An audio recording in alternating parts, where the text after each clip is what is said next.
All right, just a really quick tip here about the best way to color motion graphics templates. So I've got this little animation here, this little template that I came up with, but there are several layers over here, several moving parts to this.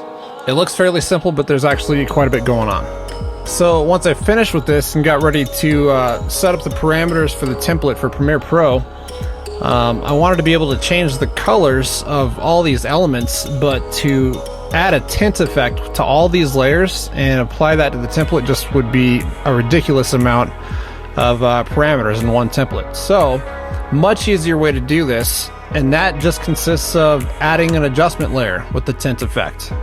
So if I go to Layer, New, Adjustment Layer, and then bring up the tint effect, I've got the options to map to white and map to black, and those are the only two colors in my animation. And since that layer is on top, it's going to affect everything underneath it. So if I go in map to white and say red, everything is going to turn red underneath that adjustment layer.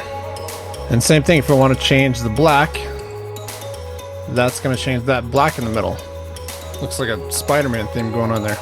And if I don't want the text to be affected, which I really don't, I'm just going to drag that text above, and now I've got a third color that I can work with my text.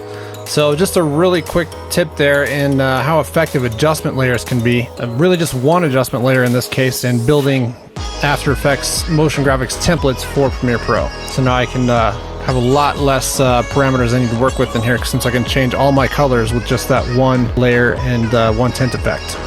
All right, that is all.